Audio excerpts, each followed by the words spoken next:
have to tell you a secret that will see you through all the trials that life can offer. Have courage and be kind.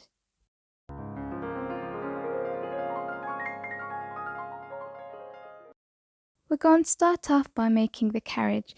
To do this, you're going to need a set of wheels. I got this from the charity shop, and I am just going to be removing the wheels with the yellow block that you can see that it's attached to, and I did this with some pliers.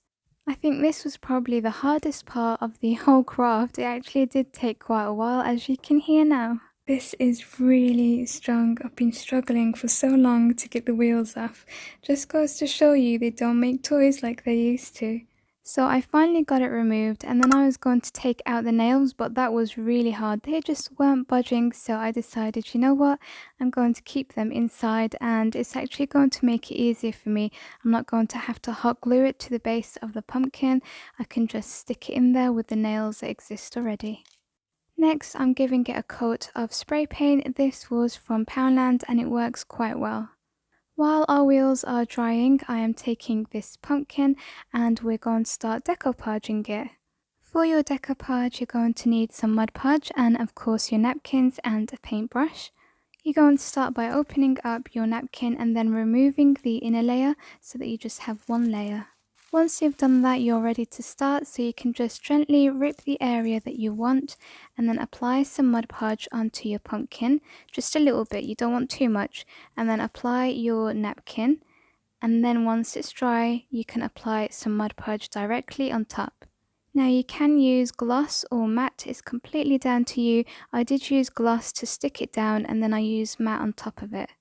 To make it more interesting, I used 2 different sizes of flowers from the napkin, and then on each segment of the pumpkin I would alternate between placing the flowers higher and then lower. Now I was making this as a Valentine's DIY because it's all about love, it's a fantasy, it's a fairy tale, but honestly you can just display this all year round. It could even be for a wedding centerpiece or decor for a child's room. So anyway, once your decoupage is done and your pumpkin is ready, we're going to move on to the horse. Now the horse that I got was from Poundland and it did need a little bit of sorting out. So the horn was kind of broken and I needed to hot glue that down in place, and also his mane wasn't like going down to his face, so I just hot glued that because it didn't look right without it. There you go, I think he looks much better now. Then I moved on to the wheels and I took these sticky gems just to add a little bit more glam and, you know, make it look prettier. And then I was ready to stick my wheels onto my pumpkin. Like I said, my plan was actually to hot glue these in place, but because the nails were there already and it was just so difficult to remove, I thought that I can just stick it in, so that's what I've done. I just kind of shoved it in to the pumpkin. Now I'm taking a pearl garland. This was from Poundland as well. You don't need to use this if you don't want to. You can use, for example, an old necklace chain and just cut that to size using some pliers.